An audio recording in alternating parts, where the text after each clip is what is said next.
to take a drink. LM's going to move on in. Rascal gets the bad news as Keen. We'll see who's going to pick up the aggro here as there's the knock-up. Rascal's going to flash. Let's see whether he can outplay it as LM holds on to the turret aggro for a little while. And Keen, I think he's going to die. Yep, he is. So well played from Rascal. In response, I like that. Stack the Drakes if you've got the latest scaling. Let's have a look at this from Rascal's perspective. And keeping your eye on where the flash is used, yeah, it's real nice. Yep. See juggle very well. And Keen just unfortunately under turret aggro for one more time. And the Rakanan is something that Cuzz has put a few games into, but wanted to go for a better just 1v1 matchup, I guess, as Cuzz going to move up now. Gets the mini stun into the wall as the Destiny does come through as well. We've got the engage to come forward though as Fate's going to turn up, and this is the problem. The body slam was like decent here from Rascal. As when he comes in here, and it's very set up play, right? He's looking for this opportunity, hides where he is, does use his Destiny here.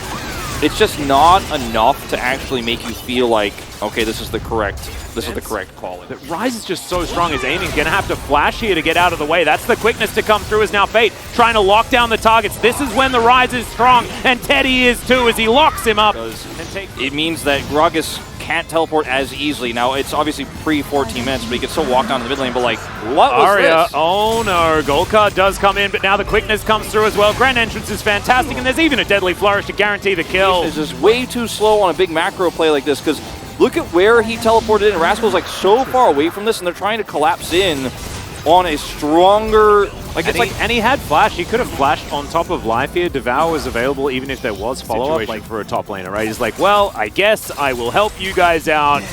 And it didn't really work here as the Rift Herald pops into the mid lane. That is going to be a lot of follow-up CC here onto Cuzz, who just pops. Teddy grabs that kill. Subjugate not even used. And they are going to grab this turret as well. All of the plates as that is LM getting engaged on, but he's going to return the favor here as they dive underneath the turret. Keen dashing himself out of the way as aiming. Still doing the gold lead is only continuing to ascend as aiming's now in trouble. That is a great Devour, but Life now has to have that one on the cooldown. Gold Card comes on in, but the Crescent Guard pretty good.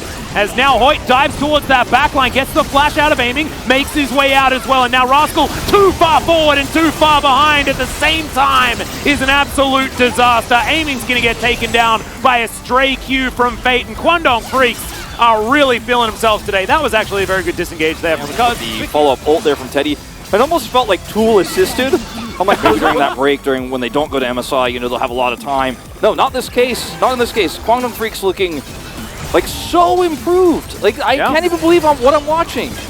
It's absolutely fantastic as now Hoyt looking to try and catch Rascal, and he's going to do it pretty comfortably here. Deadly Flourish gets the flash, and now with the turret falling down, the curtain call is Fate's Fimbulwinter, and okay, Hoyt knows exactly what's going on. He's Shirelliering right now.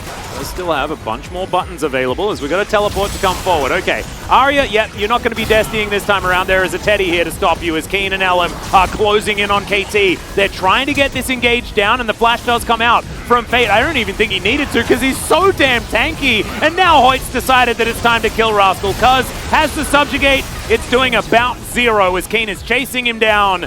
And the Realm Warp is going to get Kwangdong Freaks right on top of the remaining members of KT. The amount of follow-up is just beautiful. And Kwangdong Freaks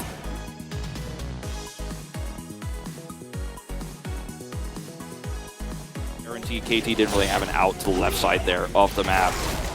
Look at this. It's just Hoyt is so smart. He knows, okay, this is what's happening. LM's rotating over, and they could buy enough time with his tank Ryze, you know, and he's so ahead of the enemy mid laner that it just doesn't matter. Has to flash here. There's that teleport talking about from the Gwen over the wall.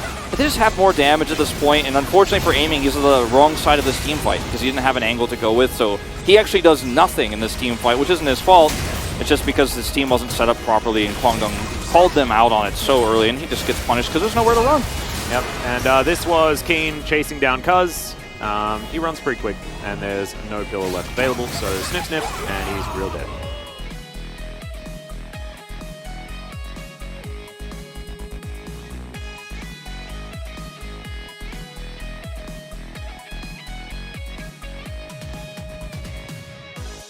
And instead, they're just going to take this inhibitor and continue doing what they can. Ellen's going to have to ult though as Cuzz tries to get this engaged.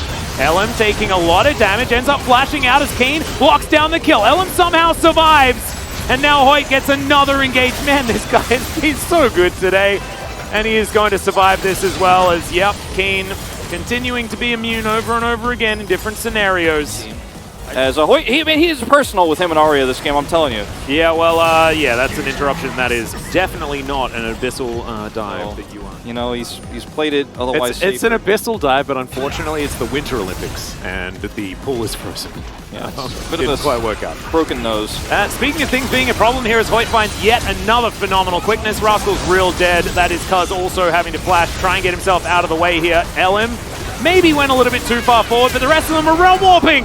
He was not far forward enough, actually, as it turns out. And now Quantum Freaks will take the Nexus turret. Teddy! And Arya is looking to try and go on a bit of a voyage to do something else, anything else than this game, because this one's real over. Quantum Freaks a swift 2-0. They are back on their ways, which was winning games or losing them extraordinarily quickly, and that was definitely a win.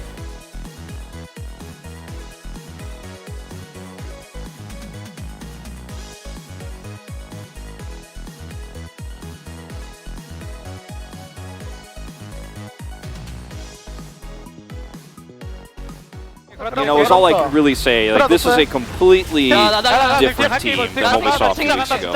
It absolutely is very different support. Like, I feel like they've got a new guy there on the bottom side, because Hoyt, fantastic on both the Nautilus and the Rakan, as we have a listen to them. Winning the game.